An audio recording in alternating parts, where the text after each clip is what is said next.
kita beralih dari variabel view ke data view. Nah, di sini kita akan melakukan yang pertama, menginput data dengan cara kita blok pada bagian nomor-nomor. Yang di blok itu angka-angka skornya saja. Pada rekapitulasi, kontainer ini kita blok, kita seret sampai nilai totalnya. Itu dari nilai 4 sampai nilai total yang paling bawah. Jadi yang kita blok hanyalah angka-angkanya saja. Untuk nomor respondennya tidak perlu, dan juga kode dari pernyataan juga tidak perlu. Nah, langsung saja kita klik dua sini, atau bisa juga kita Ctrl C atau kita salin. Kemudian kita kembali ke SPSS tadi. Nah, kita klik sel yang ini, kemudian kita tekan Ctrl V. Setelah kita tekan Ctrl V, maka datanya sudah masuk dari Excel ke SPSS tadi. Nah, kemudian datanya kita lihat di sini. Judul masing-masing tabelnya masih for 01, for 02, dan sampai for 06. Mungkin ini akan membuat kita kebingungan karena judulnya terlalu panjang. Kita akan ubah kepada variabel view dengan cara ya dipilih pada bagian bawah ini.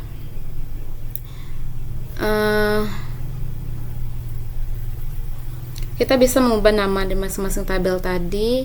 Kita klik name. Jadi pada nomor tadi itu kita akan mengklik tombol replace setelah kita isikan kode file 00.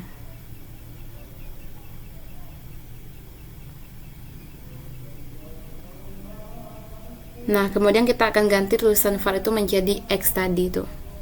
Lalu tekan data view. Kemudian ada X1, X2, X3, X4, dan X5, lalu total.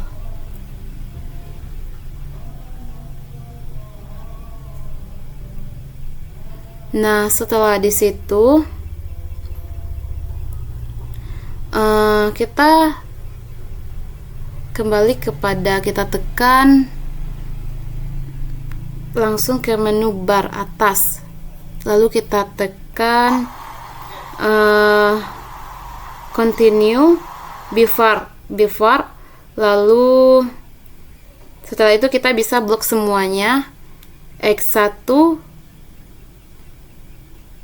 kita bisa Ctrl A atau menggunakan shift dan juga tanda panah ke bawah sampai semuanya terblok. Kemudian kita akan pindahkan ke kanan. Kita pindahkan ke kanan. Setelah variabelnya pindah ke kanan nantinya, kemudian kita pastikan pada bagian CO relationnya, coefficient ini pada poin personnya sudah kita centang. Ya, sudah kita centang. Lalu kita tekan OK. Maka kita akan menekan OK. Setelah flag signifikan juga sudah kita lakukan, maka lalu kita nah, secara otomatis akan keluar hasil dari output dari uji validasi yang telah kita lakukan. Ya, bisa kita cek di sini ya. Ada X1, ada sampai X5. Dan juga totalnya di sini dari korelasi tersebut. Kemudian di sini juga ada tulisan person korelasi. Nah, ini adalah nilai R hitung yang akan kita bandingkan nantinya dengan air tabel yang telah kita kemudian kita sign in, dan kita bisa langsung ke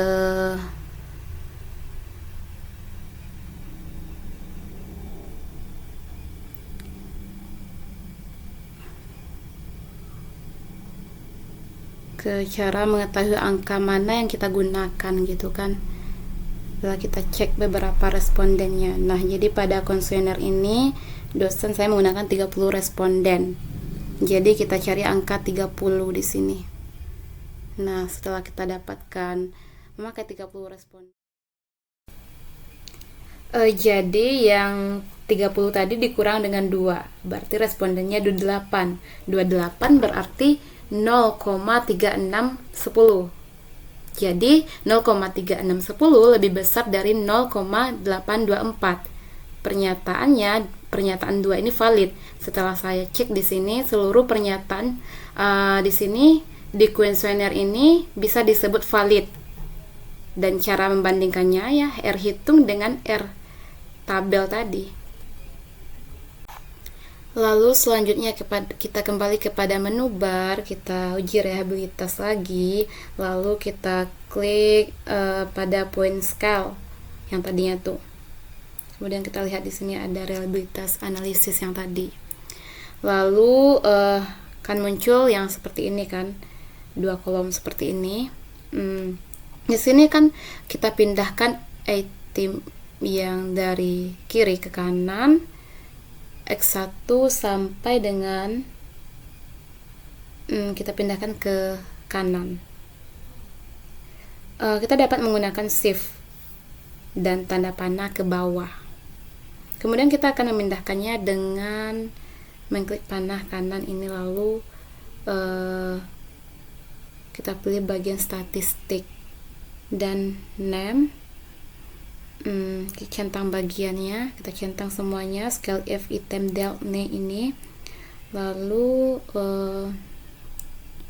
kita klik continue, ya, kita klik semuanya continue. Kita pastikan sudah memilih alpha tadi. Setelah itu kita klik OK yang tadi itu. Lalu di sini nah semua munculkan jika nilai crop batch alfanya itu lebih besar dari 0,7. Oke, kita bisa lihat di sini kan. Kita cek di sini ada tulisan reliability statistik tadinya tuh, yang akan dibandingkan dengan persyaratan tadi, yang juga end of tadi. Ini ada 5 item ternyata. Di awal tadi untuk 5 pernyataan ini nilai crop batch alpanya adalah 0,855. Ini tentu sudah pasti lebih besar dari 0,6 tadi kan. Yang arti kuesionernya yang kita buat ini telah bisa dikatakan reliable. Dengan demikian kita sudah menyelesaikan uji validitas dan reliabilitas. Kemudian kita beralih kepada variabel view. Di sini kita menemukan tipe, nanti semuanya ini berganti. Kemudian kita pilih pada kolom samping kanan itu, pada kolom ini samping kanan tadi kita ganti semuanya.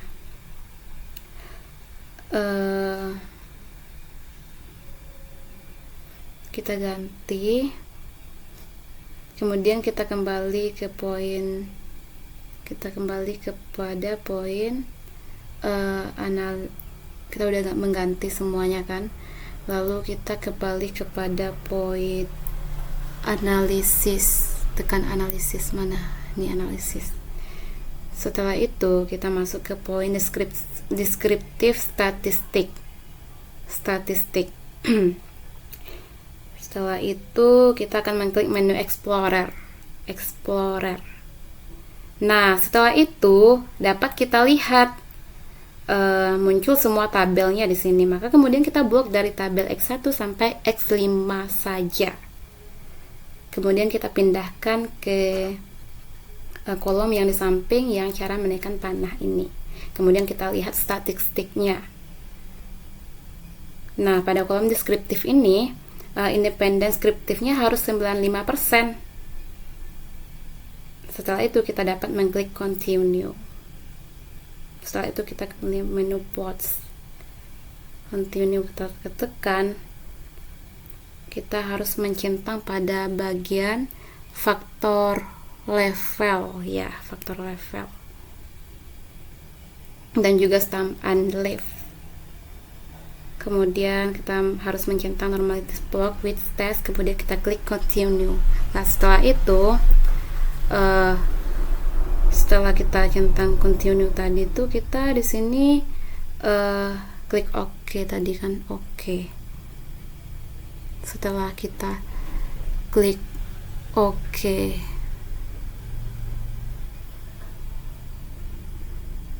nah dapat kita lihat nanti situ akan udah diklik semuanya. Apa itu?